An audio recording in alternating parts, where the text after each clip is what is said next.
Hi friends, welcome back to our channel Vino's kitchen. இன்றைக்கி வீடியோவில் நம்ம என்ன பார்க்க போகிறோன்னா ஒரு இம்யூனிட்டி பூஸ்டர் ட்ரிங்க் தான் பார்க்க போகிறோம். வாங்க வீடியோக்குள்ளே போகலாம். அதுக்கு முன்னாடி என்னோடய சேனலை சப்ஸ்கிரைப் பண்ண மறந்துருந்தீங்கன்னா ப்ளீஸ் சப்ஸ்கிரைப் பண்ணுங்கள். பக்கத்தில் இருக்க பெல் ஐக்கானை மறக்காமல் ப்ரெஸ் பண்ணுங்கள். என்னோடய வீடியோஸில் நோட்டிஃபிகேஷன் உங்களுக்கு வரும். என்னோடய எல்லா வீடியோஸையும் பாருங்கள். வாங்க நம்ம இந்த பூஸ்டர் ட்ரிங்க் எப்படி பண்ணுறதுன்னு பார்க்கலாம். 2 இன்ச் அளவு இஞ்சி இந்த மாதிரி தோல் நீக்கி எடுத்துக்கோங்க. இதை பீசஸாக கட் பண்ணி மிக்ஸி ஜாரில் சேர்த்துக்கலாம்.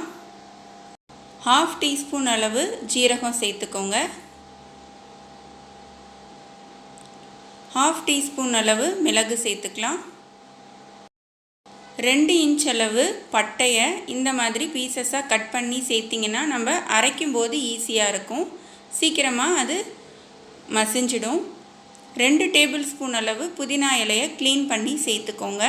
இது எல்லாத்தையும் சேர்த்து நம்ம ஒரு கொரகொரப்பாக அரைச்சிக்க போகிறோம்.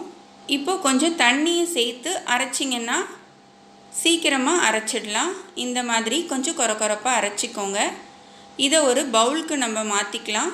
தண்ணி சேர்த்து நம்ம கொதிக்க வைக்க போகிறோம். இப்போது அரைச்ச பேஸ்ட்டை ஒரு பவுலில் சேர்த்துக்கலாம். இந்த பேஸ்ட்டோட 1/2 லிட்டர் தண்ணி சேர்த்து ஒரு 1/2 டீஸ்பூன் அளவு மஞ்சள் தூள் சேர்த்துக்கலாம். இப்போது இந்த மிக்ஸை நல்லா கலந்துட்டு தண்ணியோட இப்போது நம்ம கொதிக்க வைக்க போகிறோம். ஒரு 2லேருந்து 3 நிமிஷம் மீடியம் ஃப்ளேமில் நல்லா கொதிச்சதுன்னா போதும். இப்போது ஸ்டவ் ஆன் பண்ணி நம்ம கொதிக்க வச்சிடலாம். நல்லா கொதிச்சு வருது பாருங்கள்.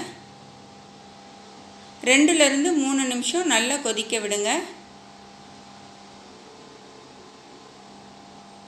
நல்லா கொதிச்சு வந்துருச்சு. இப்போது நம்ம ஸ்டவ்வை ஆஃப் பண்ணிவிட்டு இதை ஆற வச்சிடலாம்.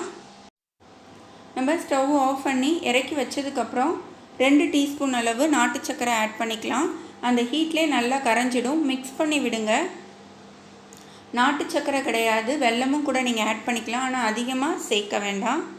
இப்போது இதை நம்ம ஆற வச்சு ஃபில்டர் பண்ணிக்கலாம். நம்மளோட booster drink, immunity booster drink ready ஆகிடுச்சு.